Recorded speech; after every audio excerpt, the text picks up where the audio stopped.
welcome back to my channel. So today I am finally sitting down to share Jackson's birth story with you guys a year later. I know it's been crazy long overdue, but I thought that today would be the perfect day to share it with you guys because today, as you guys are watching this video, it is his first birthday.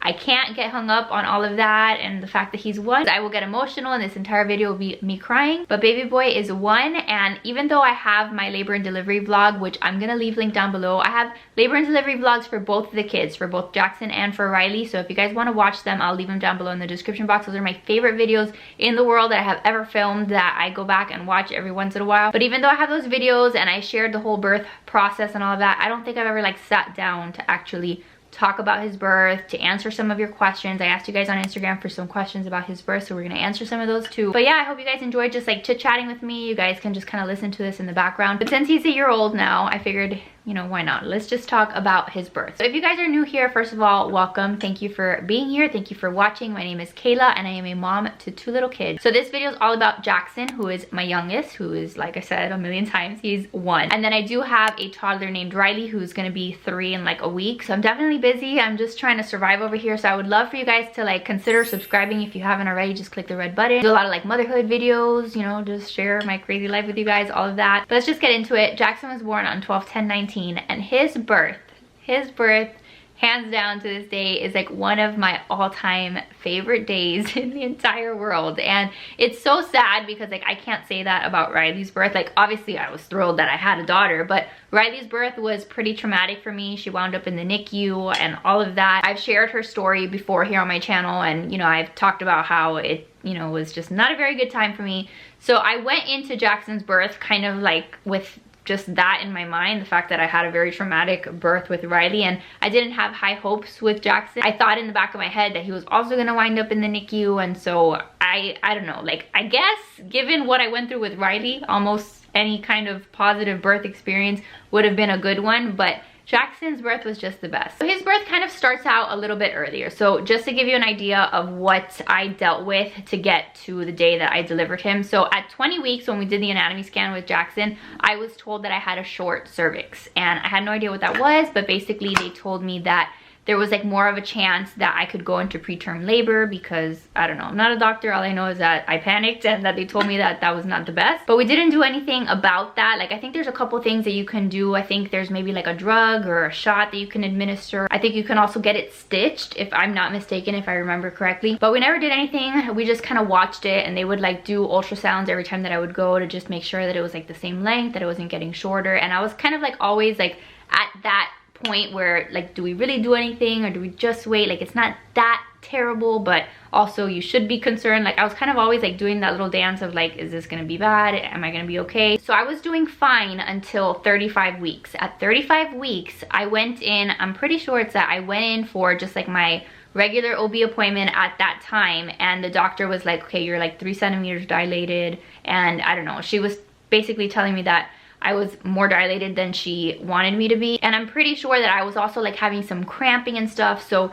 she sent me to the emergency room. She's like, let's just get you there. That way they can check you out and all of that. They can hook you up onto the monitor, see if you're having contractions. And sure enough, I was having contractions, and we had that whole preterm labor scare, which I also documented here. I'll leave a link to that video down below if you guys want to watch that too. But I was there in the hospital. Pretty sure I was there overnight. Again, like I have such a bad memory, which is why I wanted to sit down and film this video for you guys, because I know that if I wait any longer, I'm not gonna remember anything. That time that I was at the hospital, they gave me a couple things. They gave me like a shot to stop contractions, like to stop the preterm labor. And then they also gave me it gave me like a shot for the baby's lungs, I want to say. Whenever you're talking about like preterm labor, one of the biggest things that they worry about with the babies like being not the full term is like their lung development and stuff like that. So I think there was like a shot that they also gave me that was like for the baby's lungs, or maybe steroids, I don't know. But if you guys like want specifics, go back, watch that video, because I'm sure that like my 35-week pregnant self back then will be able to tell you better than me now trying to recall it, because I didn't go back and watch that video.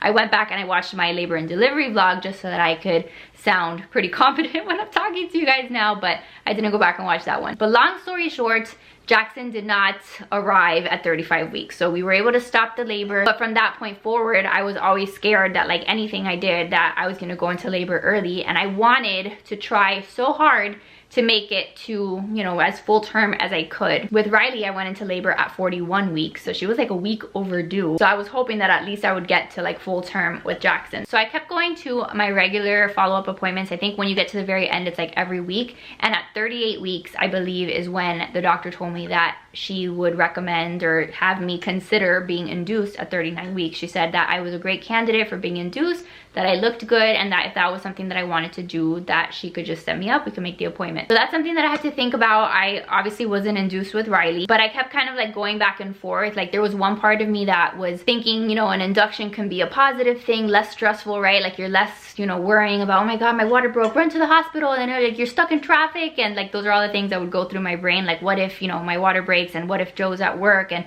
then by the time he gets home from work, and by the time we get to the hospital, I'm delivering the baby in the car, like all of those things that go through people's minds. So that was like one of the pros for me for induction, just the fact that it would be, you know, potentially a lot calmer and just more planned. And I didn't really feel like the need to like have that experience of my water breaking and rushing to the hospital, because the thing with Riley was that my water had broken and I didn't know it. So I had been walking around with my water broken for like at least a day or two, because when my water broke with Riley, it wasn't like that gush of water that you see on TV, right? It was like a trickle, like my panties were wet, and I just thought that that was normal. And the doctor's like, freaking, your water has been broken, which ultimately led to Riley being in the NICU, because they thought maybe she had an infection because she was in there so long and my water had broken and all of that. So in my brain, that was another one of the pros of being induced, because I was like, you know what, I'd rather just be induced. That way I don't have to have that whole issue of, is this my water being broken? Because obviously I can't tell. I wasn't able to tell with Riley. So we kind of went back and forth about it for a little while, and then sure enough, I told the doctor, let's go, let's do it. So she told me that she would get me on the schedule for the 10th, that she was going to try to get me on the schedule. The other thing with being induced was that she would be the one to deliver me, because I think that if I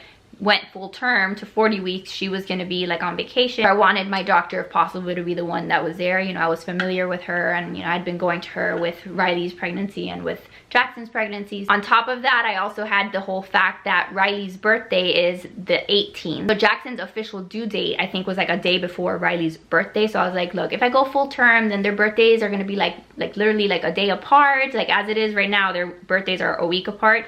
And then there's like Christmas. So I was like stressed with the whole calendar. So I was like, you know what? If the doctor's telling me 39 weeks is a good time, then I think that that's fine. So anyway, she got me on the schedule, and she told me that there was a possibility that I could get bumped because of the fact that like it wasn't an immediate needed surgery. So what would happen is the day of, she told me to expect a call between 6:30 in the morning and noon. And if at some point in the day they call me during that time, then they're gonna call you and they're gonna say, hey, come to the hospital and you know, you're ready to have your baby. So as you can imagine, like the night before, it was like waiting for Christmas. Like I barely slept because I was like anxious, and I was like, oh my God, what if I sleep through my alarm, or I miss a phone call and I wake up at 1 o'clock in the afternoon and I've missed it and I can't have my baby, you know, irrational things like that. I woke up early and I was just there like waiting. Like Joe and I had already packed, we packed our bags, the baby's bag, we were ready to go. We were literally just waiting for the phone call. So the entire early morning we were like just waiting, like looking at my phone, like is it gonna ring? It was like the most nerve-wracking, like just waiting time to get that phone call. And like I remember my mom, because we were living with my parents at that time, we were in the middle of the transition of like selling our house and the whole move to Virginia and all of that. My mom like every 20 minutes would be like, did they call you? And I'm like, you would know if they called me. Like we're right here together, and I would be the first one telling you like we gotta go. But sure enough, at 8:50 they called us, and it was just a nurse saying, okay, we're ready for you. And I was like, oh my God, like I freaked out, and I was like, okay, well, like how quickly do I have to get there? And they're like, just, you know, get here within the hour or so. And I was just so excited to get there. I was just like a little kid, like being told that she was going to Disney World, even though in the back of my head I was like, okay, like I'm excited, but also I'm gonna go through all of this pain. So it was just like a lot of mixture of emotions. So we grabbed our bag. Riley stayed with my parents, so Riley was with Mimi and with Papa, and Joe and I went to the hospital, and we stopped at McDonald's first to eat, because once you get to the hospital and they start like giving you your IV and like hooking up to the monitors and stuff, usually they don't let you eat during labor. Like they'll give you sometimes like drinks, and I was so excited because this time around I actually got an icy. Like I got an icy and I was so excited. They also gave me like some kind of broth, which they didn't give me with Riley. With Riley, literally all I could have was ice chips. So I had my McDonald's, I had my last meal before labor, and we got to the hospital, we parked, and it was just such a different experience than with Riley, because with Riley I didn't even like know that that was the day that I was gonna deliver. I was literally at Cracker Barrel when I was pregnant with Riley. I went to the bathroom and I was concerned because I was leaking, and then I called the doctor. She's like, your water might have broken, so you need to get to the hospital.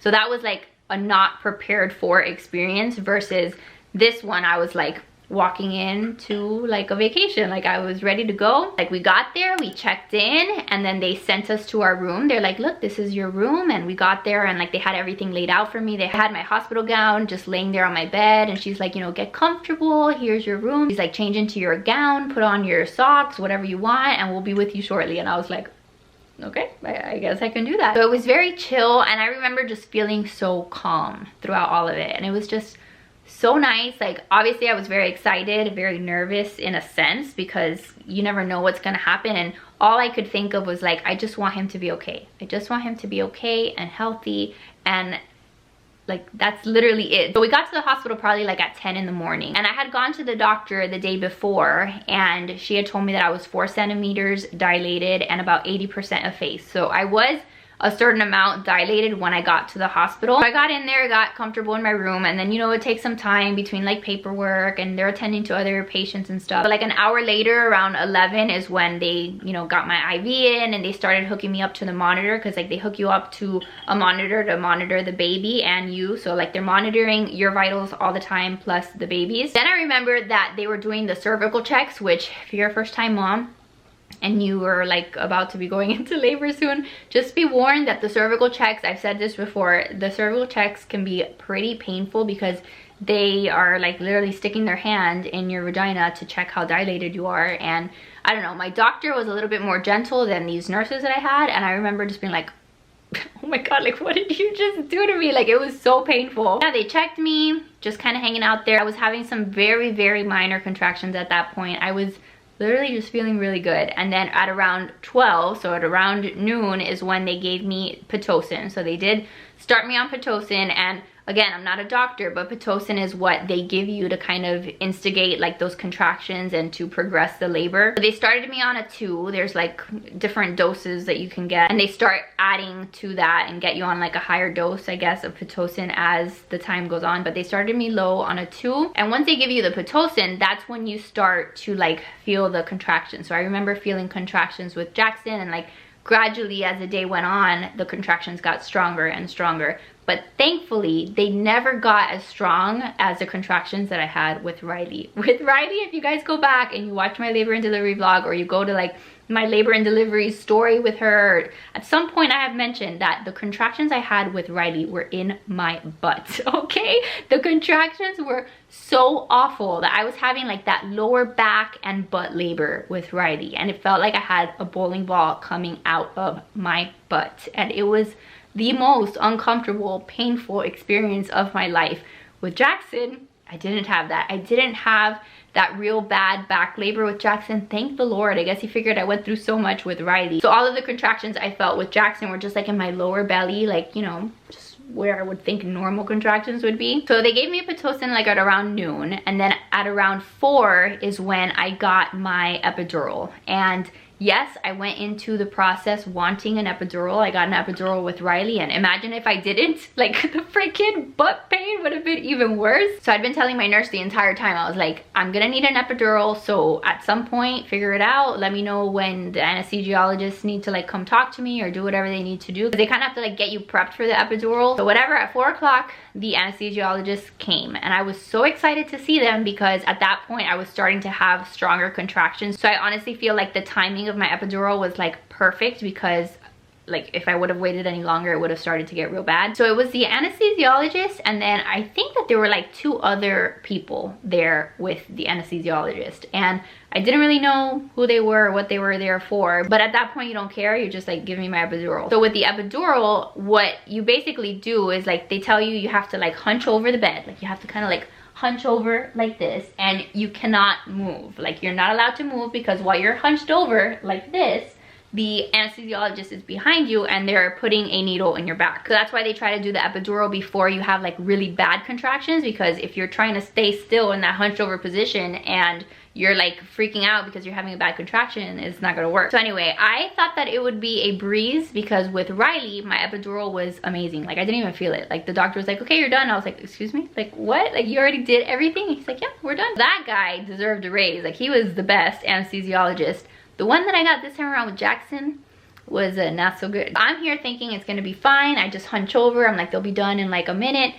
As more minutes go by, I realize that they're still not done. And I'm feeling stuff in my back because they inject you with numbing cream first. So you first feel like the little needle of like, you know, if you were to get a shot in your back, but whatever, it's like a little needle sting. But then you start to feel pressure because they're sticking stuff in your spine, like in your back. And I was feeling that pressure for quite some time. And so I'm, you know, trying to stay calm and it's just taking a really long time. And then I'm hearing chatter in the back. Like you can tell that something is not working, something is wrong. And that's when I started to freak out because I was like, oh my God, if they can't get the tube or whatever in the right place where they need it to, and this freaking epidural does not work, I'm gonna have a fit. Like I cannot have this baby without drugs, without medicine, because I am just a weakling. Like props to every single person who ever has a baby without an epidural. Like I don't know how you guys do it. You guys are strong, amazing people, because I could not do that. So I guess if I had to, like if I was in the middle of a forest or something and I gave birth and there was no one to give me an epidural around, I guess I would have to. But if I had the choice, absolutely, I'm just gonna have the epidural. So I'm starting to freak out because they're not finding whatever it is that they need to find, whatever little course they needed to get through. And they keep having to inject me with the numbing cream. They keep having to like give me a shot in my back, and that was not very pleasant. So after they were there for quite some time, eventually they got it in and I was just so happy. I kept turning around and I kept being like, is everything okay? Is everything okay? And for a while they were like not really wanting to tell me yes, because I don't even know if they knew that it was gonna be fine. But then eventually they're like, yes, it's fine. You have your epidural. I think they just kind of wanted me to shut up at that point. But I got my epidural, and then from that point forward, it was like smooth sailing, because the epidural for me, like it completely took away any pain that I had. I would feel some pressure like in my lower belly, because when you're having a contraction, it's like all of your belly tightens up. So I would feel that tightening up of that muscle of my belly or whatever, but I wasn't feeling like pain. And then they also gave me a catheter. So they stick a catheter in you because at that point you can't feel it anyway. So I was like, whatever, if I don't feel it, you can give me whatever you want. So that's how you're able to pee, because before I got my catheter in, there was a point when I was delivering Jackson, like there was a point earlier in the day where they had, I think, already either given me Pitocin or they had the baby hooked up on the monitor. I don't know. There was a point in the day where I told them, look, I really need to pee. Can you help me go to the bathroom? And they're like, no, you need a bedpan. I was like, what? And like the bedpan situation, like having to pee in a bedpan, was probably one of the most uncomfortable experiences, because like, I don't know, like you just feel like you're peeing on yourself. Like it's not fun. But going back to the epidural, I didn't feel anything. The rest of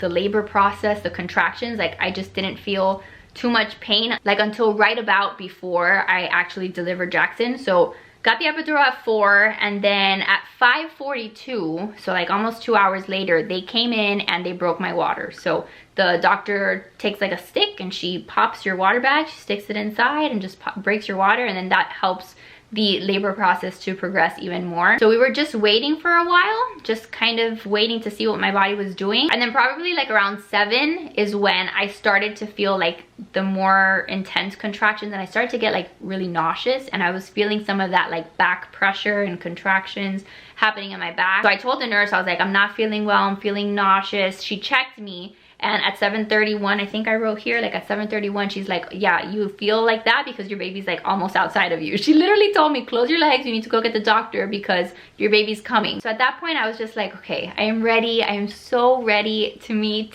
this baby. I was just, I just wanted him in my arms. That's all I had wanted the entire pregnancy, and going through all of the anxiety of like him being healthy, him being okay, you know, the whole preterm labor scare and all of that. Like I just wanted him to be okay and to be in my arms.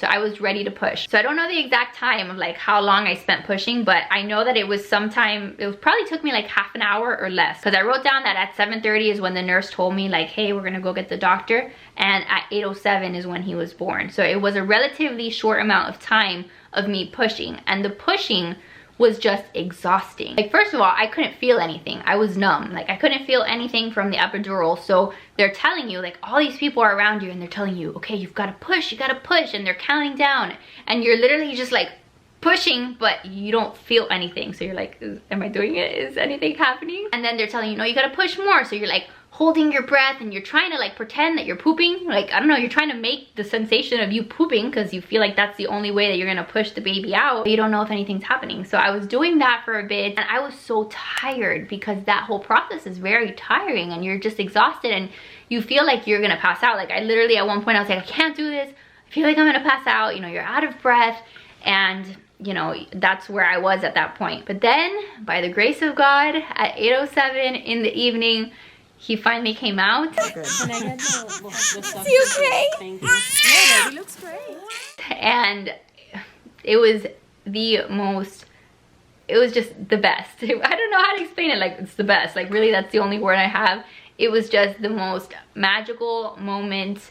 Like, as soon as he came out, all I wanted to do is like, I wanted to hear him crying. I wanted to know that he was okay, and that's all I asked. Is he okay? Is he okay? And then they said, yes, he's okay, and they put him right on my chest, and that was the most beautiful moment. Like, it was just so great to have him on my chest. And then from that point forward was a little bit stressful, because like, yes, they let me do like some skin to skin with him, and I don't remember the order of things that happened, but I did do a little bit of skin to skin, and I got some time with him, which I really appreciated, because like with Riley, I didn't do that. Like with Riley, I really had very little time with Riley between the time that she was outside of me to like before like they put her in the NICU. Like, I didn't get that moment to like really just spend a lot of time with her and have her in my bed and stuff. But with Jackson, I got a little bit of that. But then at some point they take the baby and they take him to like the little station that they have in the room so that they can like measure him and weigh him and do the footprints and all of that. And I think that what happened is that they noticed that he still had like some phlegm, or he still had like some water that he was coughing up. I don't know, there was something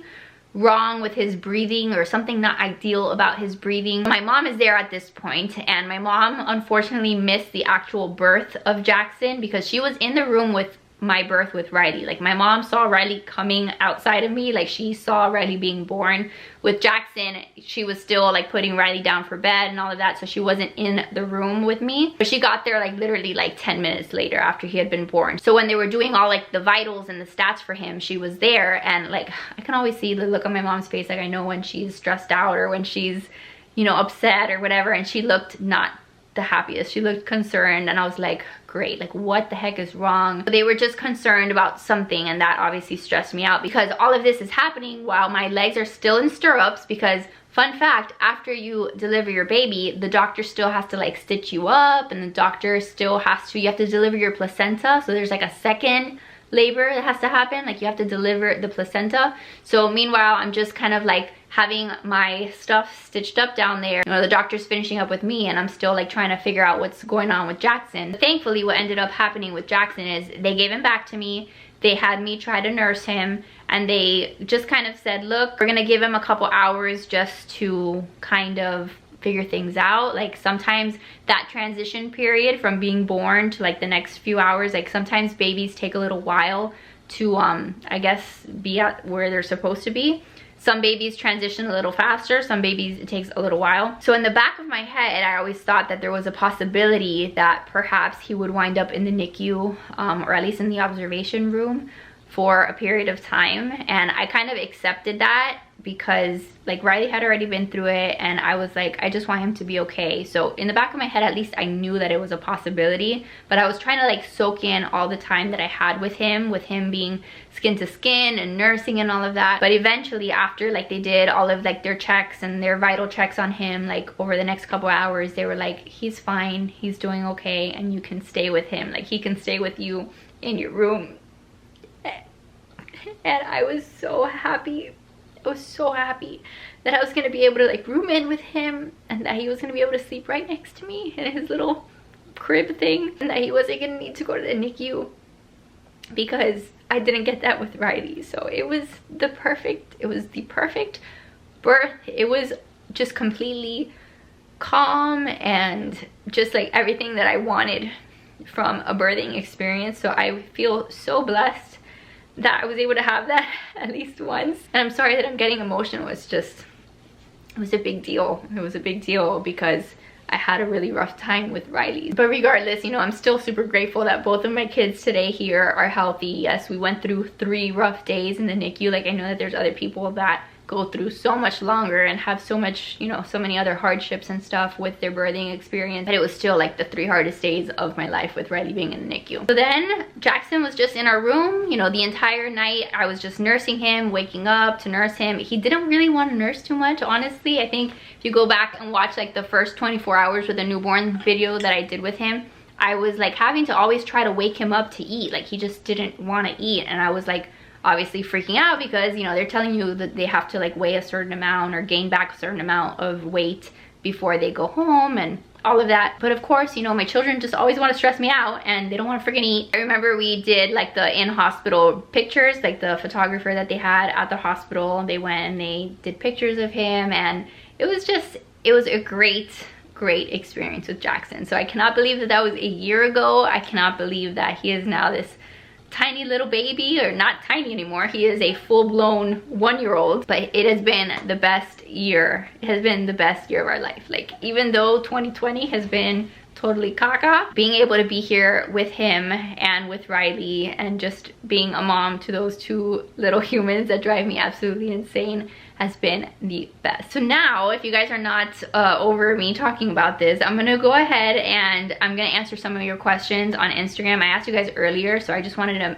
you know, make sure that I address some of those things. But that, in a nutshell, you guys, is Jackson's birth story. It was a very great day for me and for Joe. Like, did I even mention that Joe was there? Joe was there every step of the way, you guys. I promise, he was there, and I was so happy that he was there, honestly, because I remember freaking out because I think sometime between the 35-week pregnancy, like early pregnancy scare that I had, and his due date is when Joe was like traveling back and forth to Virginia, and he was like trying to house hunt for us, and he was like gonna be out of town for a week, and I was freaking out that the week that he was gonna be out of town, that's when I would go into labor. So I was very happy that the man did not miss, you know, his son's birth. So I was very happy that he was there with me. So let me just go through these really quickly. So how long were you in labor? Like I said, I got there at the hospital at 10 o'clock pretty much, and then at 8:07 he was born. So I think that that was relatively, you know, fast for the labor, and that's that I didn't start Pitocin until 12, so between 12 and 8 hours of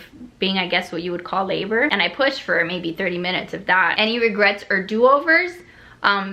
The only regret that I had was just that my mom wasn't able to like see him be born, but at the same time, I know that she was doing me a tremendous help by being home with Riley, and the fact that I had, you know, so much peace of mind knowing that she was with Mimi and she was in good hands. So that, you know, was just something that, you know, we had to deal with, given that we have 2 kids. Did you tear? So with Riley, I had an episiotomy. So that's when they actually like cut you, and I had a really hard recovery.